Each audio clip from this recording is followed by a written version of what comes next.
Magandang araw sa inyong lahat. Maligayang pagdating sa aking kwento ngayon. Abangan ang mga kakaibang pangyayari na magpapakilabot sa inyo. Ako ito, si Nonoy, lang Esperanza, Sutan Kudarat.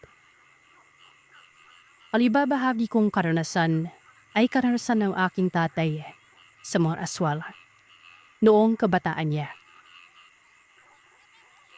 Ilalabay ko pong point of view ng aking tatay ang kwentong ito. Dahil para mas maintindihan ng mga pagpapakinig natin. Bata pa lamang ako. Usap-usapan na sa aming baryo ang tungkol sa mga aswal. Mga dekada 60 pa pala nangyari. 1961 ako pinanganak. Mawala sa 4-5 taong gulang pa lamang ako ng mga panahon nito. Masaya ang pamumuhay ng mga panahon yun. Inuman dito, inuman doon. Tawanan dito, tawanan doon. Na parang lahat ng tao ay magkakamag-anak. Di siguro, hindi pa uso mga gadget noong araw. Isang araw noon, Sir Sap, ay pumunta sa aming bahay ang aking ninaw. Tawagin na lamang natin to sa palalaw Margie. Aba ditong pinapasok ng aking nanay at pinaupulan. Inarupan nito ng aking nanay basing kong magkakapibaw kakain doon. Pero ang sinagot ng aking ninang Margie ay tapos na daw siyang magdabi at kumain.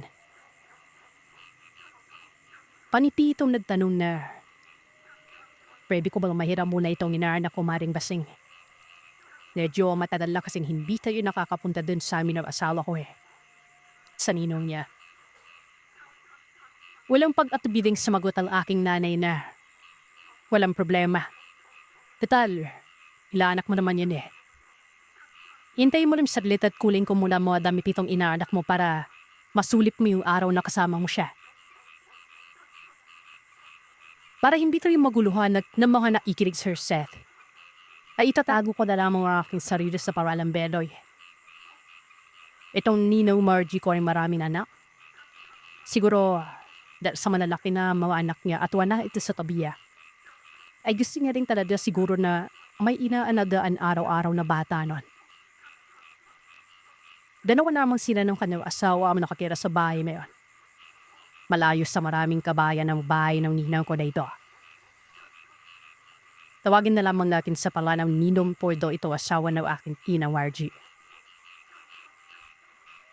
Lulipas sa mga araw na pamamalagi ko doon ramdam ko na maayos ang puring nila sa akin doon. Alas 5 pa lamang ng umaga ay kinag-ipinda na ako ng gatas daw ninaw ko nito. Lakahain na rin ang aking palungagahan. Napakalambing ni ninaw nun. Palanipi at pigit sa lapay, maasikaso sa bahay at sa asawa niya. At sa akin. Isang gabi, nakadyusin ako nang napansin ko na wala na itong ninong Margie ko sa tabi ko. Gabi-gabi kasi kami magkakatabi ng ninong at ninang o kapag matulog na.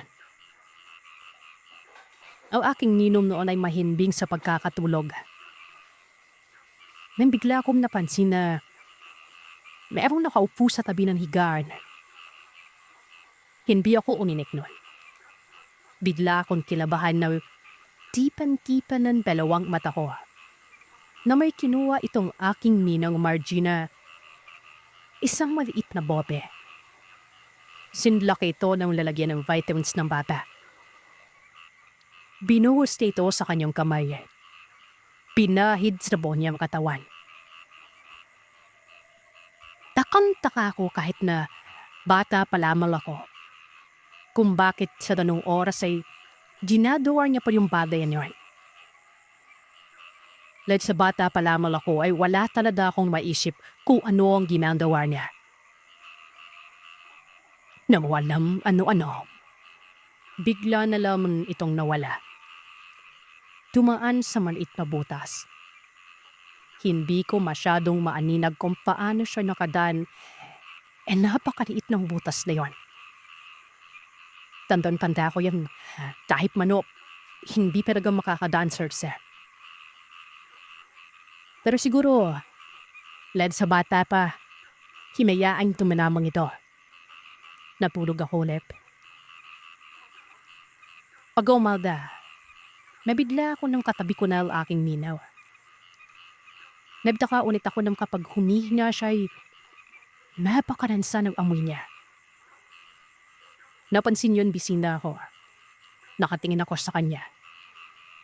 Hindi ako nagpalata sa napansin ko sa kanya ng umagang yon.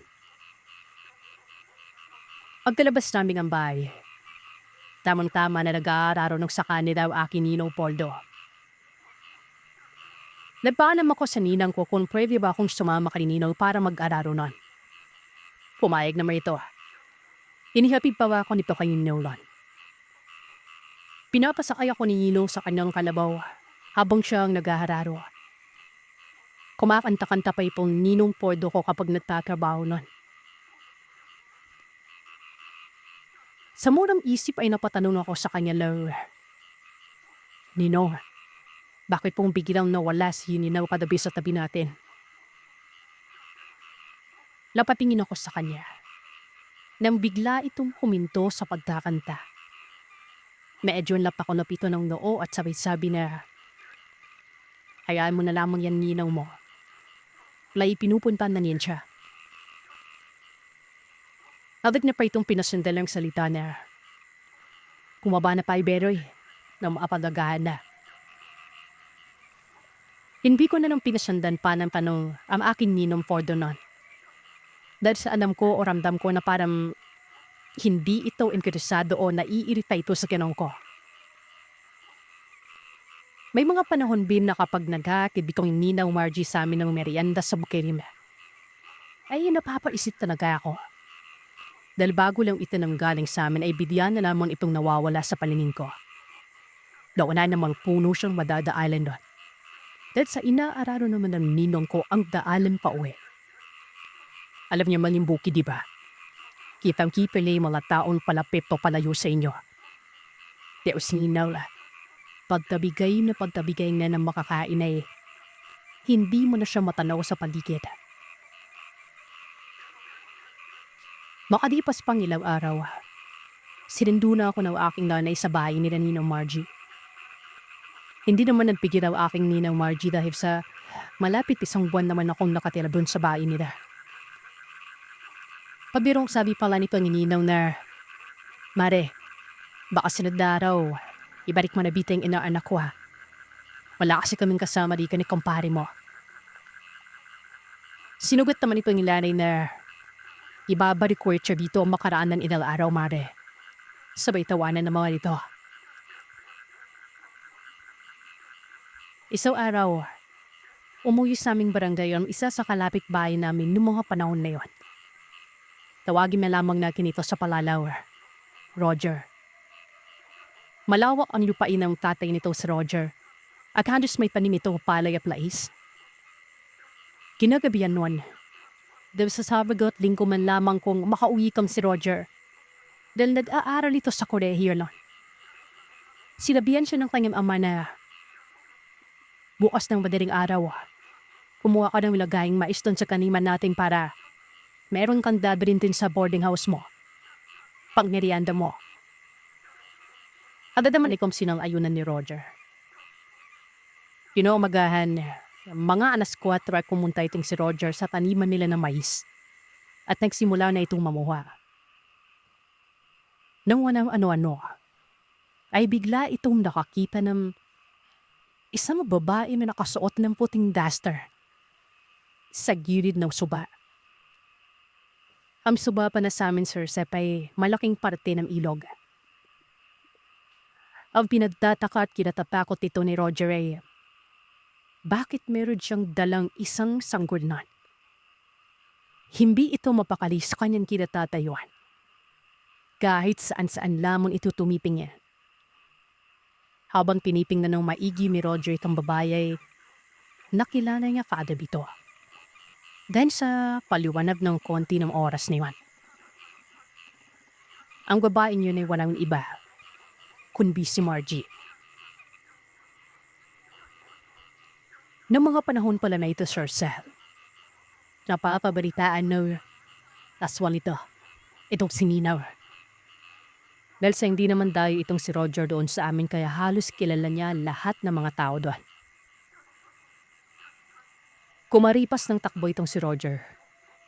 Iniwan niya na lamang ang kanyang kinuhang mais dahil sa sobrang takot noon. Umuwi ito. Sinabi ito sa kanyang tatay at sa iba pang tao. Kahit napapaliwanag na ay nagdala pa rin ng iba ng flashlight at kung ano man uri ng gamit na makakalikha ng liwanag noon. Halos lahat ng kapitbahay nila noon ay sumama dahil mula pa nung una pala ay pinaghihinalaan na nilang aswang itong ninang ko. Naghihintay lamang sila ng tamang pagkakataon at ebidensya para parusahan ito, kastiguhin, patayin o palayasin man kung sakaling maabutan nila ang kanyang pang-aaswang na ginagawa. Pagdating nila doon sa mismong lugar kung saan nakita ni Roger, wala na ito doon. Maliwanag na nung oras na yon. Maya-maya lang ay pumunta itong tatay ni Roger sa aking nanay para magtanong tungkol sa pagkatao nitong ni Margie. Dahil sa alam ng tatay ni Roger na magkumari ang mga ito.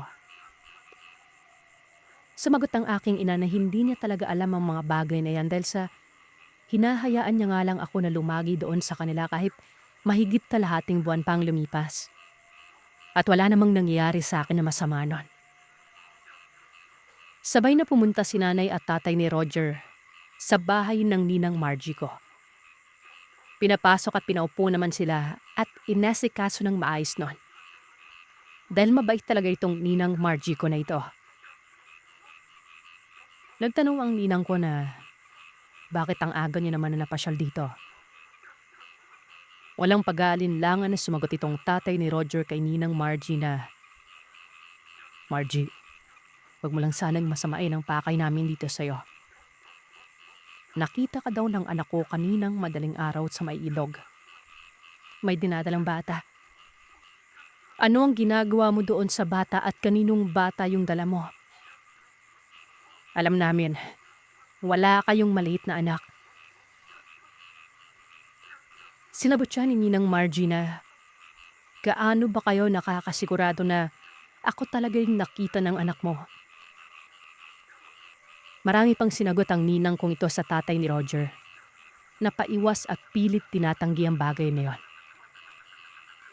Wala talagang nagawa ang tatay ni Roger at agad itong nagpaalam na umuwi na lamang. Nagpaiwan naman kami ni nanay ng mga oras na yon. Pabirong sabi ni nanay kay ninang, na baka kainin mo rin tong anak ko kung sakali na totoo yung sinasabi nila tungkol sa'yo. Tumawa si ninang at nagsabi na, hindi ko yan magagawa sa inaanak ko, Mare. Hindi na lamang namin pinansin ang issue na yun kay ninang pero nagulat kami ni nanay at nalaman talaga namin ang katotohanan. Dahil kinabukasan nun, lumaganap agad ang kwento sa baryo namin na merong isang bata na inaswang sa kabilang barangay. Isang sanggol. Nawawala. Nakumpirma ng mga magulang ng bata na inaswang ang anak nila. Dahil pagkamatay ng anak nila sa kinaumagahan ding yon, ay tinapon nila ito sa bintana. At pagkabagsak nito sa ilalim ay naging puno ito ng saging. Mula noon ay hindi na ako pinayagan ng nanay ko na pumunta pa doon. At ilang araw pa lamang ang nakalipas nun. Nawala itong ninang Margie ko sa barangay namin. Si Ninang Margie man o hindi ang nakita o nakakuha ng batang yon. Marahil, sapat ng ebidensya yung naranasan ko at pagkwento ni Roger sa amin na meron ng aswang sa lugar. Kaya tuloy napapaisip ako nung lumalaki na ako. Kaya siguro walang naiwan na anak ni Ninang Margie sa kanya ay alam na nila ang pagkatao ng kanilang nanay. At ang isa pa sigurong dahilan, ayaw nila na mapasahan ng laing aswang mula sa kanilang nanay. Kung totoo man yon. Nakahiligan kong makinig sa channel niya tuwing umaga pagkagaling ko sa trabaho at pampatulog ko na rin ito. Tawagin niyo na lamang akong Abril. Bata pa lamang ako ay mahilig na akong makinig ng mga kwentong kababalagan. Laki ako sa probinsya sa Kabikulan sa side ng mama ko. Pero hindi kami lumaking matatakotin dahil laging sinasabi ng mama ko na hindi sila totoo at huwag kaming maniwala sa mga ganong nilalang. Ang akala ko ay skeptical lamang ang mama ko na kabaliktaran naman ng papa ko na naniniwala naman sa mga kababalagan. Ang gusto lang palang mangyari ng mama ko sa aming magkakapatid ay lumaking hindi natatakot sa mga ganong nilalang. Ang una kong ibabahagi ay hindi nangyari sa akin kundi sa kuya ko na si Ben. Bukas ang third eye ng kapatid kong ito at may mga nakikita siya na hindi nakikita ng mga normal na tao. Nangyari ito taong 2007 sa Montalban, Rizal. Na mga panahong ito ay sa Bulacan na kami naninirahan. Merong kapatid si mama na sa Montalban nakatira na tawagin na lamang nating Tata Idoy. Inimbitahan niya ang kuya ko na doon sa kanila mag-celebrate ng New Year. Enero 1, taong 2007. Nagulat na lamang si mama nang mandatnan niya ang kuya ko sa balkonahe ng bahay namin na tulala at hindi makausap. Ang buong akala kasi ni mama sa hapon pang dating ni kuya. Etong kapatid kong ito ay close sa mama ko kaya nung sila na lamang ang naiwan sa balkonahe, doon na ito umiyak at nagkwento sa nangyari sa kanya. Sa bahay ng Tiyo Idoy sa Montalban. December 31, 2006. Nang makarating si Kuya sa Montalban sa bahay ni Tata Idoy. Ayon kay Kuya, bago ka makarating sa mismong bahay ni Tata Idoy, ay dadaan ka muna sa animoy bundok na may napakalawak na talahiban. May mga kabahayan naman pero magkakalayo ang pagitan ng mga magkakapitbahay. Payak lang ang tirahan ng bahay ng Tiyo Idoy. Yari sa kahoy at yero ang bahay pero sa bandang kusina malapit sa lababo, pumasak mang tawaging banggerahan. Nahugasan ng plato na yari sa kahoy o kawayan nun. Ang nagsisilbing bubong ay yung tarapal na transparent. Yung pinaka main door bali walang pintuan. Kurtina lamang ang nagsisilbing harang doon. At pagpasok mo sa sala sa bandang kanan ay ang isang silid ni Tata Idoy at ng asawa niya. At sa sala isang mahabang upuan nun. Enero 1, alas 2 na madaling araw. Bali tapos na halos ang putukan. At may mangilan-ngilan na lamang na maririnig na nagpapaputok ng fireworks. Yung kuya ko ng mga panahon na yon ay hindi siya makatulog dahil sa sobrang sakit ng tiyan niya. Yung tipong pinagpapawisan na siya ng malamig sa sobrang sakit nun. At hindi rin naman siya nakakaramdam ng pagdumi. Wala naman umano siyang kinain na kakaiba sa handa ni Tiyo Idoy para sumakit na danin ng tiyan niya. Nahihiya na rin siyang gisingin ng tiyo namin dahil naririnig pa niyang hilik nito. Sa sobrang sarap ng pagkakatulog. Kaya naman ang ginawa ni Kuya. Humiga na lamang siya sa mahabang bangko na nasa sala na yari sa kahoy nun.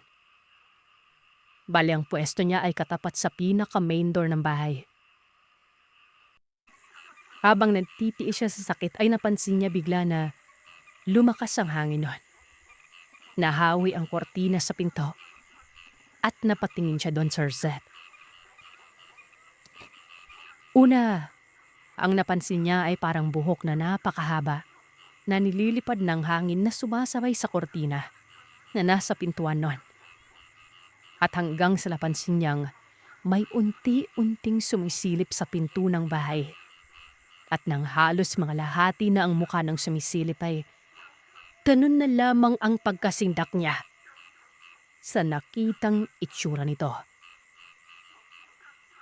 Ayon sa pagkakadescribe ng kuya ko, napakalaki umano ng mata nito na kulay dilaw na nagbabaga. At yung ilong ay halos parang butas lamang na singlaki ng butas ng ilong ng aso. Yung bibig ay napakalaki na halos umabot sa tenga nito. Ang mukha nito, kulubot. Hindi niya napansin kung anong itsura ng katawan nito dahil kalahati lamang ng mukha niya ang nakasilip sa may pintuan. Sa sobrang pagkasintak ni kuya, kinuha niya yung backpack niya na nasa upuan lamang at mabilis na tumakbo palabas ng bahay. Wala na siyang pake kung makakasalubong niya pa sa pinto ang nilalang na yon at kung saan siya pupunta. Takbo lang ng takbo ang kuya ko sa talahiban. Hindi siya lungilingon dahil nararamdaman niya na may sumusunod sa kanya noon. Hanggang sa matanaw na niya ang highway at may mangilan-ngilan ng sasakyan na dumadaan. Huminto na lamang siya sa pagtakbo nung nasa highway na siya. Doon na lamang niya naramdaman na wala nang sumusunod sa kanya. Bali ang ginawa ng kuya ko ay matyaga siyang naghintay ng masasakyan ng pamaynila noon. At sa awa naman ng Panginoon, nakarating siya ng Bulacan ng ligtas. Kinahapunan, matapos naming matagpuan si kuya na nasa balkonahe nung umagang yon. Tinawagan ni Mama si Tata Idoy para ipaalam na rin na nakauwi na si kuya sa Bulacan. At ikinwento na rin ang nangyari. Ay naman kay Tata Idoy, nagtaka nga daw siya kung bakit hindi niya nadatnan sa sala ng bahay niya si kuya. At nung magtungo ang asawa niya sa likod ng bahay nila sa may bandang lababo para maghugas ng plato nun, napansin niya ang tarapal na nagsisilbing bubong sa kusina na may bakat ng kamay. Dahil malikabok ang tarapal na yon, kitang-kita doon ang bakat ng kamay na may mahabang 3 daliri. Ayon pa sa Tatay Day ko, nung dumating sila sa lugar nila, ay dumaan muna sila sa isang tindahan. At meron nga dong dalaga na kaanak ng may-ari ng tindahan na galing sa bandang Kabisayaan. Nagbabakasyon lamang sa lugar na yon. May bali-balita na aswang umano ang dalaga na yon. At maaaring natipuan ng kuya ko. Gawa ng may itsura naman po kasi itong kapatid ko na ito. Mitikuloso. Bukod sa habulin din ito ng mga binabae sa lugar namin ay habulin din pala ito ng aswang. Hanggang dito na lang, Sir Seth. Sa susunod, karanasan ko naman ang ibabahagi ko sa channel mo. Sobrang yublib. Pero doon wala pang tiyak na ladayon ng mga kalilibing. Dawanan hindi pa nakahalay. Aling lupa ang napili ay doon binilalabe yon. Hanggang sa naging biyasan na si Bailon. Siya na lamang ang nadaasikaso sa libigan.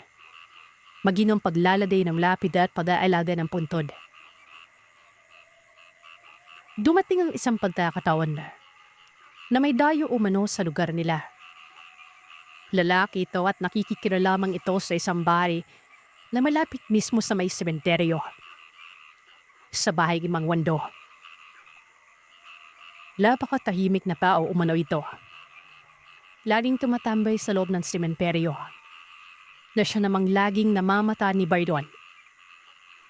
Hindi nga naman binabati gawa ng mukhang stricto nun. Hanggang sa kanaunan, napapansin yon may kakaiba sa mga kinikilos nito. Sa kadahilan ng nawawala na lamang ito bigla. Yung tipong madadaanan ni Bailon tapos paglingon niya. Wala na ito sa kung saan niya ito nakita. Hanggang sa mamamalayan niya na lamang na nasa likuran niya na ito. Kaya sobrang takang-taka si Bailon doon. Yung parang ang bilis makalipat ng pwesto. Para ba umanong nagmamasid. Tapos napakasama umano o makatipig. Inaayaan na naman ni Bailon. Lalo na yung kasalukuyan siyang naguhukay ng libiman para sa bagong namatay. Inisip niyang baka nakikiusisa lamang at yung kakaibang kimikilos. Lalo na yung pagkawala bigla. Inisip na kung baka gumiguning niya lamang yon. Tingalam Sir Seth. Napapadalas na umano yon. Kung kaya naman binati na ni Bailon ito. Wika niya. Anong sadya nito sa kanya? Then palabi na napapansin na nagmamatyag na ito pero hindi umano kagad nagsalita ang lalaki. Ngumipila man ito at tumingin sa malayo. Maya-maya ay lumapit ito sa kanya. Kasalukuyan noong nilalagyan ng kahoy ni Bailon ng hukay. Kumbaga, stopper ito. Na kung sakaling ibababa ang kabaong ay hindi tapadilido tataob. Kailan bang libing? Biglang tanong ng lalaki nung malapit na sa kanila ito. Bukas ata. Linggo naman kadalasan yung libing eh. Peka, alibam sa jam mo? Gusto mo bang maging sepulturero? Umiling ang lalaki. Nagpakilala naman si Bailon. At diroon din sa kanyang lalaki noon. Adulo pa noong pangalan nito. Ilaw sa lipa yung manis na ito na wala man lamang pasabi. Inbang tumalikod at naglakad na lamang bigla. Hindi naman ito pinuna ni Bailon. Hanggang sa noong dati hapon na. Bumalik o mano si Adol. Tapos nakita ito ni Bailon na nagpapalibot-libot sa loob ng sementeryo. Pero ang mga mata nito, nakapitig sa kanya. Hanggang sa mapadako daw ito doon banda sa isang puntod, na kung saan siya din ang nag-alaga. Tinanaw-tanaw ni Bailon yon. Umupo umano yon tapos nawala na lamang sa kanyang paningin. Medyo kahina-hinala umano ang kinikilos nito. Kaya naman tadod la isip noon na baka magdanakaw yan. Do anong ang puntod na pinunta nito? Mayaman ang nakalibing doon. Kung kaya naman umahon si Bailon sa hukay, hanggang sa pinuntahan niyo na lang. Sinipat niya ang lugar. Pero wala ng tao. Piling na niya ang puntod na yon na may moseleo. Hindi ito yung people na kabaon sa lupa. Nakahuso-huso o kabintay panglibingan nito na karaniwang makikita natin ngayon na parang apartment. Si Bailon at si Tio Cardo ang gumawa nito. May kalat sa likod ng pansyon kung kaya naman sinuri ito ni Bailon. Sobrang yublib. Paladong wala pang tiyak na nadayo ng mga kalilibing. Dawanan hindi pa nakahalay. Alin lupa ang napili ay doon binilalabe yon. Hanggang sa naging biyasan na si Bailon. Siya na lamang ang nadaasikaso sa libingan. Maging ang paglaladay ng lapida at pag-aalada ng puntod. Dumating ang isang pagkakataon na may dayo umano sa lugar nila. Lalaki ito at nakikikira lamang ito sa isang bari na malapit mismo sa may sementeryo. Sa bahay ni Mang Wando. Napakatahimik na tao umano ito. Laging tumatambay sa loob ng sementeryo. Na siya namang laging namamata ni Bailon. Hindi nga naman binabati gawa ng mukhang stricto nun. Hanggang sa kanaunan, napapansin yon may kakaiba sa mga kinikilos nito. Sa kadahilan na nawawala na lamang ito bigla. Yan tipong madadaanan ni Bailon tapos paglingon niya. Wala na ito sa kung saan niya ito nakita. Hanggang sa mamamalayan niya na lamang na nasa likuran niya na ito. Kaya sobrang takang-taka si Bailon doon. Yung parang ang bilis makalipat ng pwesto.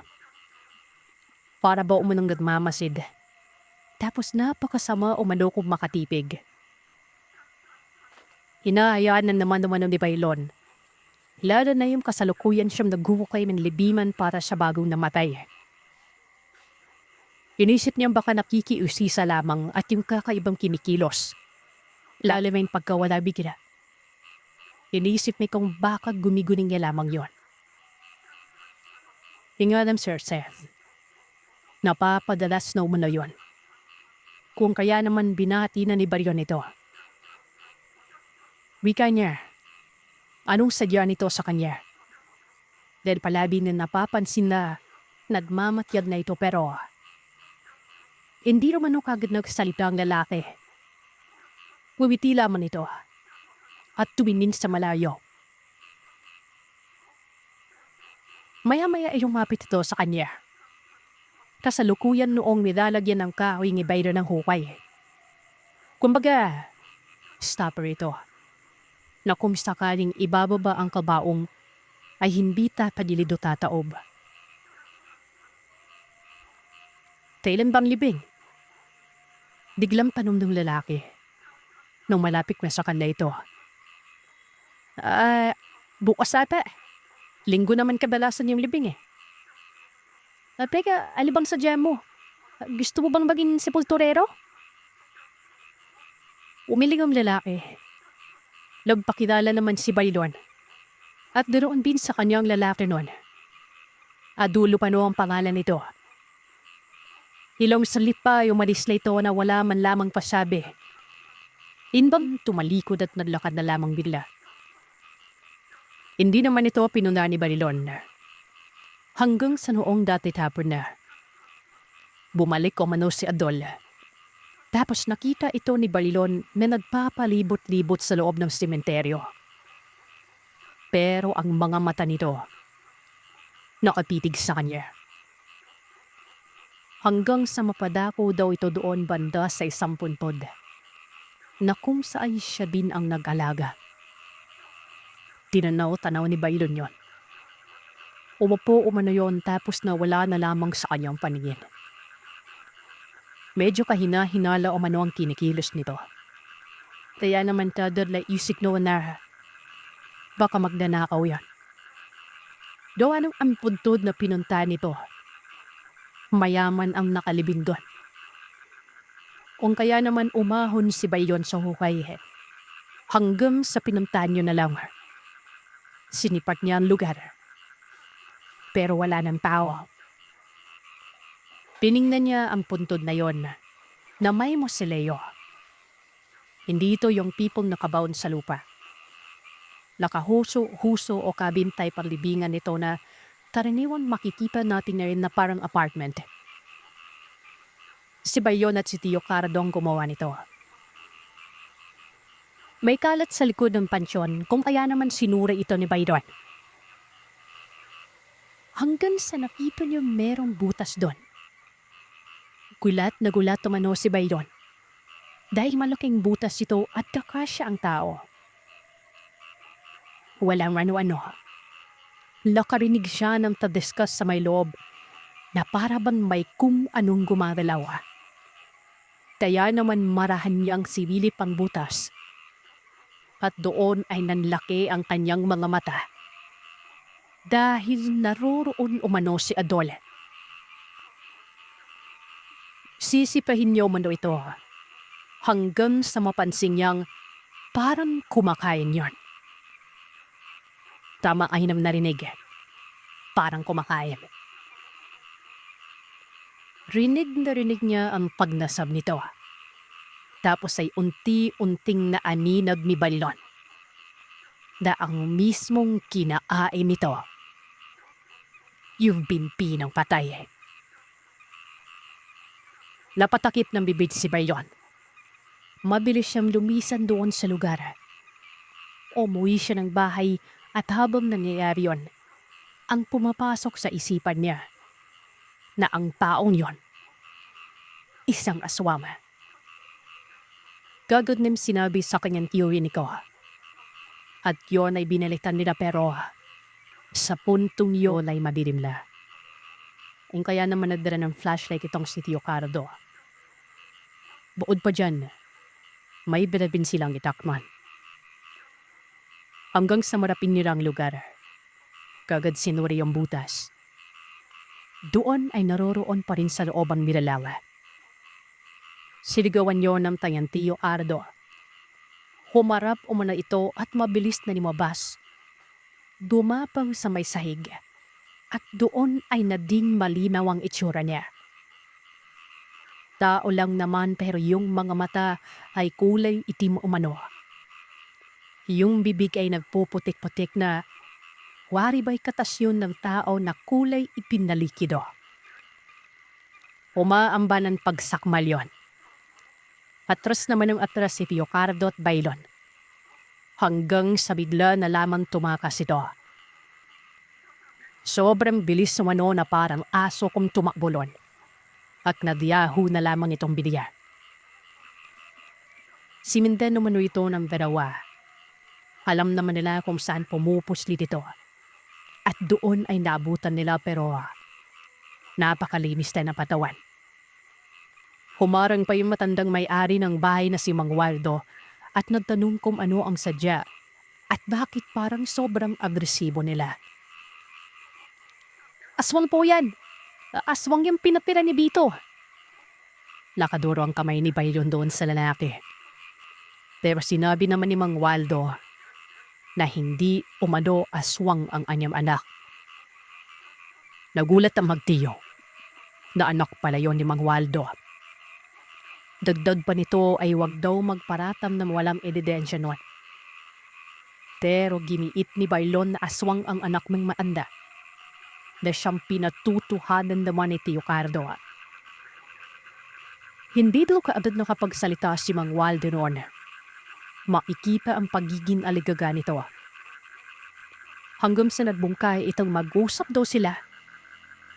May naon ng pabitaw ng salita na wari ba aayusin ang problema. Sinarahan noon ang bahay. Nasa loob si Adol. Dinala sila ni Mang Waldo sa isang kamalig sa kapat lamang binamtirahan laywan. At doon, sinabi nito ang pagkatao ng kanyang anak. Galing umala ito sa isang probinsya sa may palay. Umuwi ba rin nga nagkaroon ng sakit. May anggaw na ito ng aswang na kung tawagin. Busawa. Sinubukan ipagamot ni Mang Waldo pero ang sabi ng albularyo, ganap na aswang na daw si Adol. Matagal na itong nayanggaw. Patayin na lamang umano kesa sa gamutin pero hindi naman kayang patayin ni Mang Waldo kasi nga anak ni Nene. Sinabihan yun na lamang ang albularyo. Maikukulong at itatali ang anak nun. Hanggang sa inang nangyari. Pero naawa doon matanda ba ipumapayat na si Adoya. Ayaw namang kumain ng mga normal na pagkain. Bagkos, ang mas gusto nito, yung karne ng kung anong hayop. Basta may amoy na, hinbang patungo na mabulok ang laman. Inasikaso ito ni Mang Waldo pero katagalan ay pumupuslip na daw sa sementeryo. Ilan na bitom nakain ng kanyang anak. Tapos siya lamang ang kumukumpune sa mga puntod na nabubutas noon. Menlaki ang mga mata ni Bailon. Kabad niyang naisip yung mga puntod doon na hindi siya ang nading sepulturero. May mga bakas na parang giniba tapos yung inayos lang. Napagtanto niya ng mga sandaling yun. Lakinain na yun ng anak ni Mang Waldo. Maiintindihan kita, Waldo. Pero wag mong sabihin, hahayaan lang natin yung anak mo. Sepulturero kami.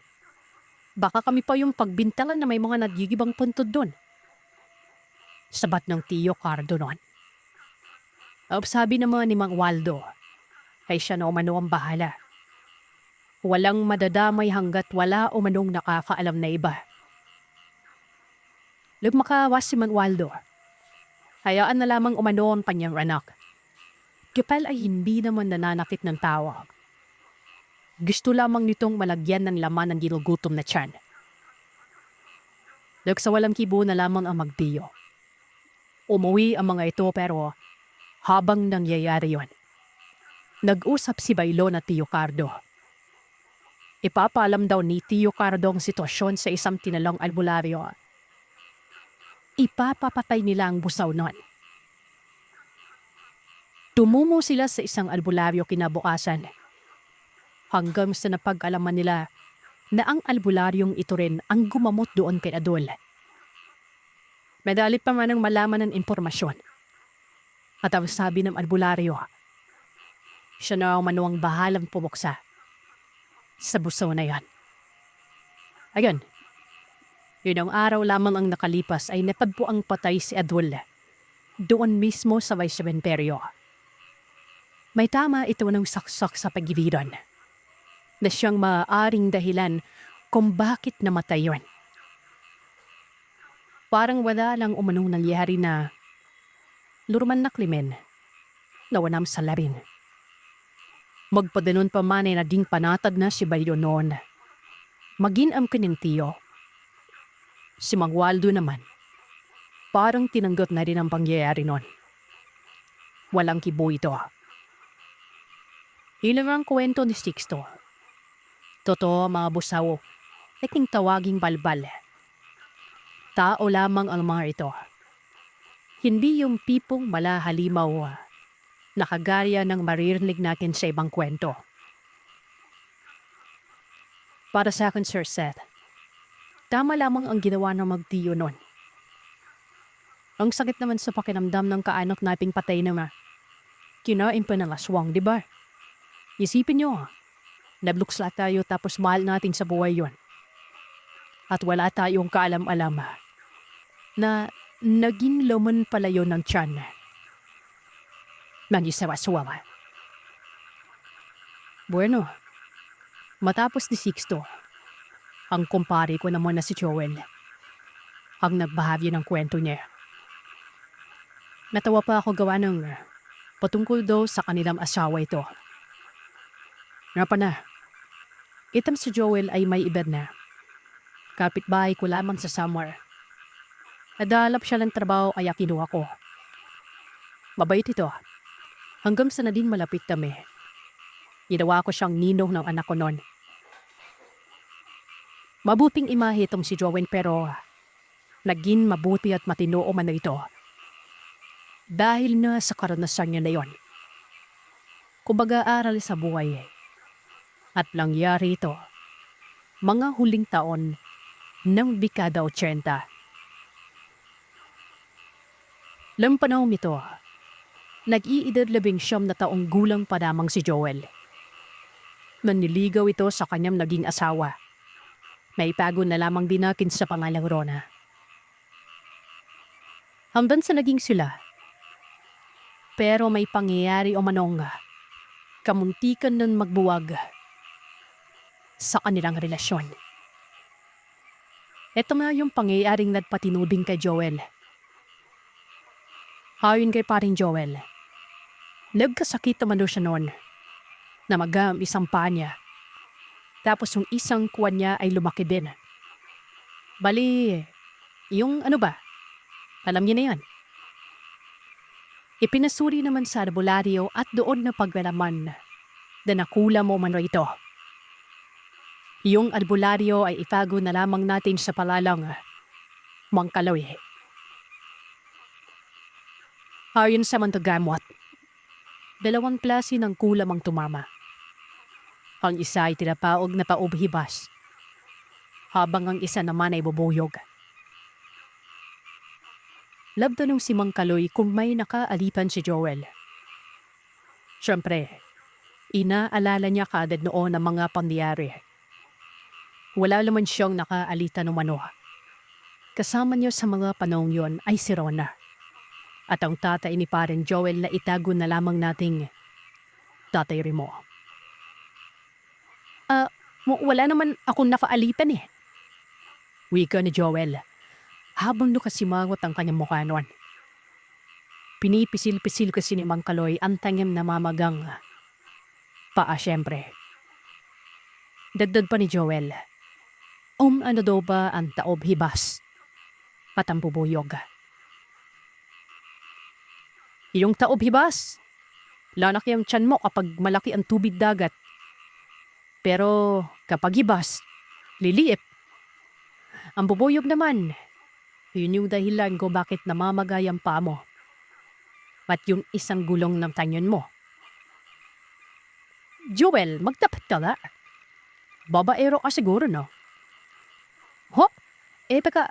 Hindi naman lumalakit lumilit yung tiyan ko eh.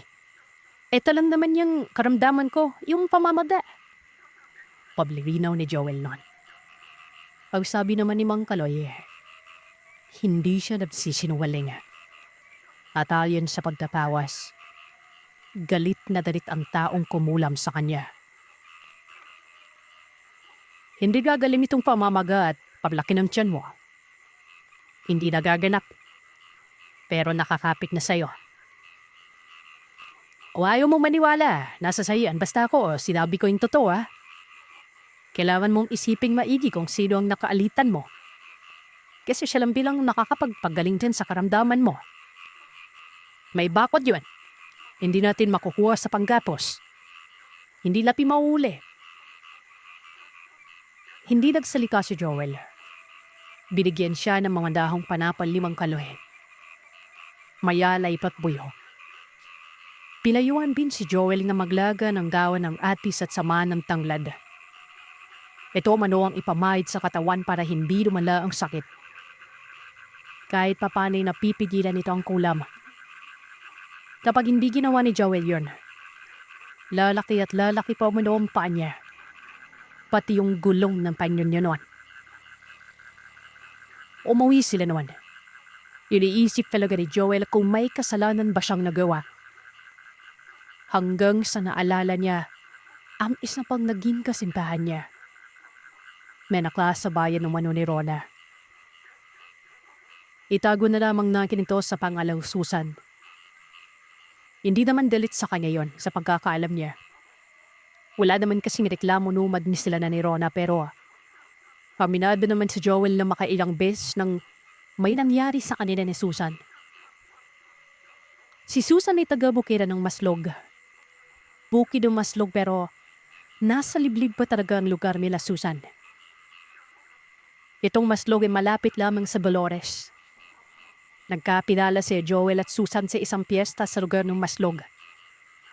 Dumayo si Joel sa Maslog kasama ng mga barkada niya noon. Ajen, Ben sa dayo at may tagwapuhan hindi umano. Madali lamang yun napasagot si Susan. Pero sa mga puntong yon, nung napasagot niya si Susan, ay mamiyigaw din si Joel kay Rona. Kung susumahin, mas makimbang sa kanya si Rona. Gawa ng malaki ang respeto ni Joel dito. Maliban na lamang kay Susan na madali lamang niyang napapakiusapan na makipag-ano. Alam niya ba yun? Sa madaling salita, Sir Seth, double timer itong si Joel. Inisip niyon maigi kung palit na ba sa kanya ito pero kahit anong isipin ni Joel, hindi niya mahanapan ng motibo ang daraga. Minsan na kasi silang nagkita sa parke. Parang nagkataon lamang umalayon.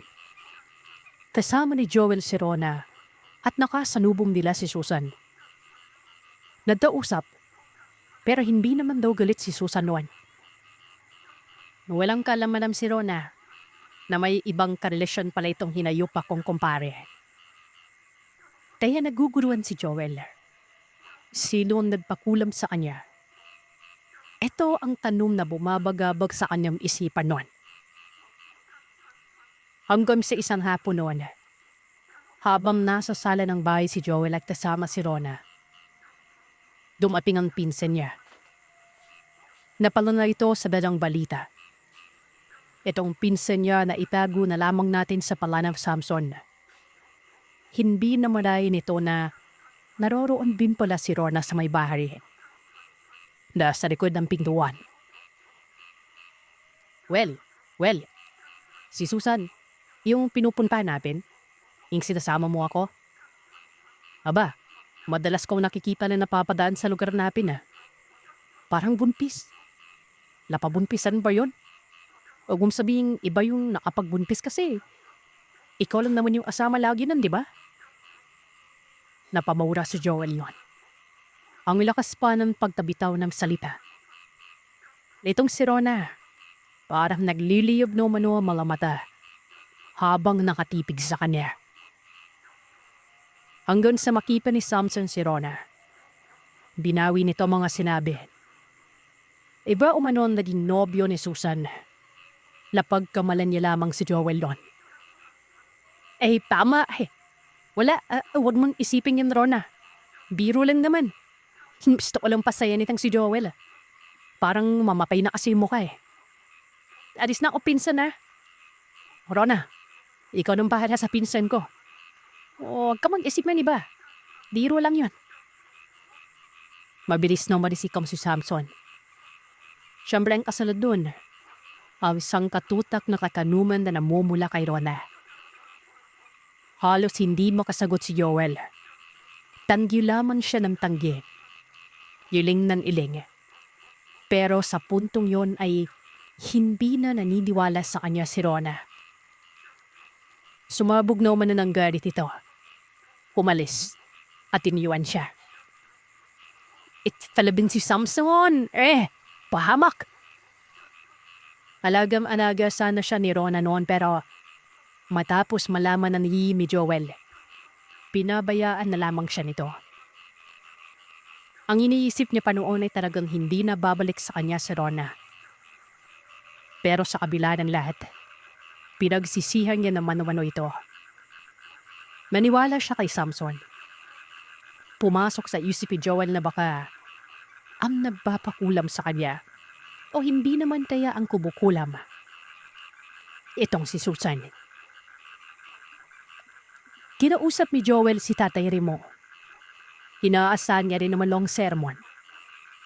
Inawang inabot niya pero sa kalagayan yun ni Joel na lumalaki ng paa at lumalaki pang gulong ng tanyang kanyon. Nagmakaawa si Joel. Sabi nito ay puntahan daw nila si Susan. Malaki ang naging epekto nito na tila iiwanan daw siya ni Rona. Kumayag naman ng tatay kung anya pinabukasan ay pinuntahan na nila itong si Susan. Pero sa kasamang palad ay wala ito sa bahay. Ang sabi naman ng mga magulang ni Susan noon, umalis. Galit pa ang mga ito na parabang tinataboy sila. Nang makauwi, walang nagawa kung hindi ang magmuni-muni at umasan na makita niya si Susan. Kinadabihan daw noon. Bigyan na lamang sumuka si Joel. Tapos napapansin niyang parang lumalaki ang tiyan niya. Dito na pumasok ang hinala ni Joel na baka totoo ang sinabi ng albularyo. Ang tuob hibas ay tumatama sa kanya noon. Kinaumagan, sumakit ang tiyan niya pero hindi na daw malaki. Pero pagsapit naman ng tanghali, lumaki ito. At naroroon pa rin ang walang putol na pagsakit ng tiyan na yun. Kaya naman umiyak na talaga si Joel noon. Napapaisip siya noon sa kalokohang mga ginawa niya. Hindi matino sa babae. Pira na lamang ng pira na akala siguro ay walang balik sa kanya ito. Markada niya ang kalendaryo noon. Makikita naman kasi dito ang sistema ng dagat na may low tide at high tide. Tumutugma kada set. Kung hibas ay maliit pero kapag taob naman, malaki ang tiyan niya. Ang masaklap dyan ay sobrang sakit din ng kanyang tiyan noon. Dumalaw ang albularyo noon kinagabihan. Gawa na nababahala ng Tatay Remo. Maging ang nanay ni Joel. Hindi na rin mapakali.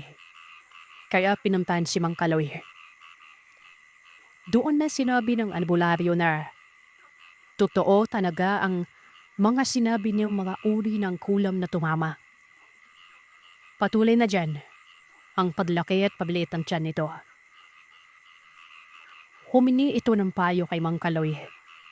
Gawa ng duda siya na baka yung naging kasintahan niyan padamaslog ang tumira sa kanya.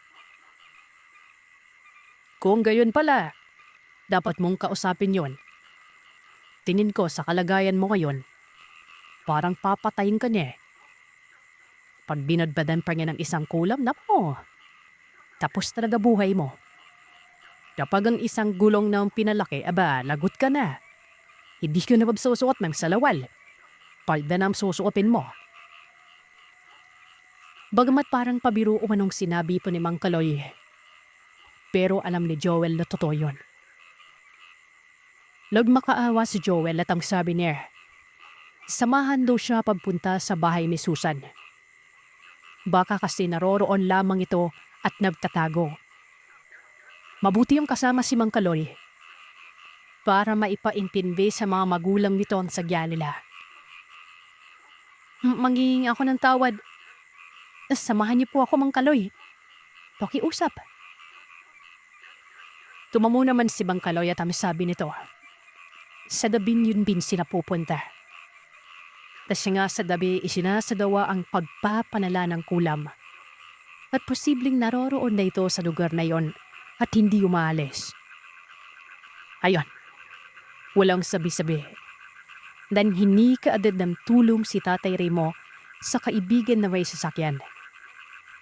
Pinaunlakan naman ito. Si Tatay Remo din ang nagmaneho. Para umanong ambulansya kabilis ang takbo ng sasakyan doon.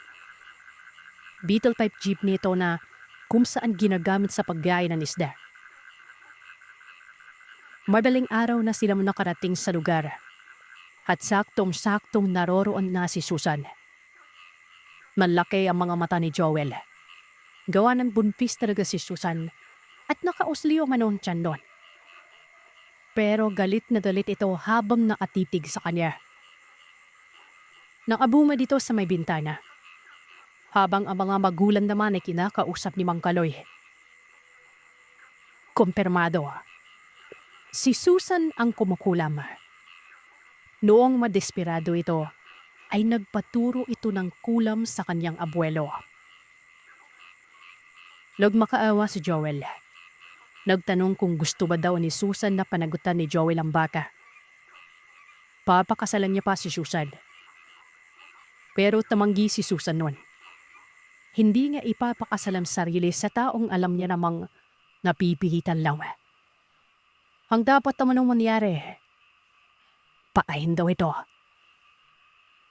Si Mang Kaloy na lamang ang nagpaintindi sa kanya. Usapang may karunungan. Lakiusap si Mang Kaloy na padalinin na lamang ang lalaki. Maya-maya ay pila huminahon ng dalaga. Umiyak ito. Inibig niya daw ng gusto si Joel pero may iba pa pala ito. Ang problema, nabuntis pa ito. Pero ayaw niyo manong panagutan ito ni Joel. Sapat lang yung magpino ito. Napapaliling na namang umano noon si Mang Kaloy. Hawing ko Joel, habang nasa sala sila noon ng bahay, ay parang dadagukan umano siya ni Mang Kaloy noon. Sinabi ni Susan na pagadalingin niya si Joel pero kapag umulit pa sa ibang tao, tutuluyan niya na umano yon. Ito ay kapag nalaman niyan na ulit. Ang sabat naman ni Mang Kaloy ay siya ang magiging mensahero ni Susan. Ipapaalam ni Mang Kaloy ang kalokohan ni Joel kapag umulit pa yon. Ayun, pinadaling nga si Joel. Alam niyo po ba ang nangyari? Sumukalam naman ng buhangin itong si Joel na mga kalahating baso siguro. Ulam na halong baral ang ginawa sa kanya. Pagkatapos nun ay gumali ng kanyang pa. Matapos ng isang linggo mula nung makausap si Susan, maging yung gulong ng panyan niya, gumaling na rin. Itong kwento na ito ni Joel Sir Seth, naway makunan niya din ng aral. Lalo na sa mga babaero dyan. Nako, hindi nyo alam na baka bang kukulam pa lang niroon nyo. Maraming tao na nakaranas ng kulam dahil sa pangbabae. Hindi nam si Joel. Naara pangilabot pa naman itong ginamit na kulam. Lamay kasama pang baram. Nair pala, kodbing kalaman. Ako kasi Sir Seth ay merong karunguman din at alam ko kung paano isinasagawa ang naranasan ni Parin Joel. Yung tao bibas, buhangin o hindi naman kaya mga kabibi at iba pa. Basta himala makukuha sa dagat. Ang gagawin sa buhangin ay ilaladoy sa maliit na batya o malaking lata doon. So dahil lalaman ng lata ng gatas, lalagyan din ng tubig dagat yon. Magsasagawa ng ritual ito mangkukulam. They're doing na ito doon mismo sa tabi ng dagat. May isang bagay ng magiging kaukulang presenta sa katauhan ni Joel. Kunwari, taong laruan. Pero dapat ay may nakaipit dito. Pwedeng larawan. O hindi naman kaya pela na galing sa damit na isinuha ni Joel. Siguro pela ng brief yung ginamit. Nakarga ng dasal ang laruan tapos bibigyan ito ng pangalan. At ito na si kumparing Joel. Ilalagay ngayon ang laruan doon sa sisidlan na may lamang buhangin na tubig dagat. Tapos maghuhukay na yon ng mangkukulam sa pabilamang binandagat mayon. Yung sisidlan ay tatabunan yun ng kahit ano basta hindi darurumihan yung laman. Doon ang ilalagay yun sa butas at tatabunan naman ang buhangin. Kumbaga, yun ilibing. Ang lakas ng kulam na ito mga kadliliw. Sobrang hinakas at napakadelikado. Mairap kasing damutan ito. Maliban na lamang kapag napakiusapan ng gumawa. Kapag hindi, magkakabaliw-baliw ang pasyente sa kakahanap sa kung saan nila nilagay ang sisidlan. Yang lawak ay man bilang presidan, di ba? Para tanggalin ang kulam, aalisin lamang yung batya. Tapos itatapon lamang ang mga laman nito. At kakalagdan naman yung laruan. Tapos babersabi ng kardanon. Ito namang tinatawag na bubuyog. Parang kaparehan ng konsepto sa taon ni Bas. May laruan din. Tapos di ba, may karaming part na bubuyog. Itutusok ito sa kung saan gusto noong mangkukulam. Doon sa mismong laruan na yon. Kasama ng bubuyog na yon. May karda yon. Diretso ang kamandag noon sa kinukulam. Ang masaklap dyan ay hindi na alis yung karayom ng bubuyog. Nakatusok lamang yung gawa ng patay ng bubuyog. Nakadikip lamang doon sa laruan. Kaya mananapiling maga ang tinamaan nito. Ang malala pa, habang tumatagal ay maiimpeksyon ang parte na yon. Siguro, ang uri ng bubuyog na ginamit ay isang tabubuan. Ito yung bubuyog na sobrang lakas ng lason. Ang iba nito kapag natusok ng tabubuan, nilalagnat. At kapag hindi kinakaya ay namamatay. Lalo na pag sangkatutak na tabubuan ang nakatusok. Paalala sa mga babaero, ingat-ingat minsan mga lods. Kung ayaw niyong sumuot ng saya, o hindi naman kaya, malalaking salawal. At iyan ang kwento ng aswang para sa araw na ito. Salamat sa inyong pakikinig. Huwag kalimutang mag-iwan ng komento at sabihin sa akin kung ano ang inyong naisip. Hanggang sa susunod na kwento, matulog kayong mahimbing kung kaya ninyo.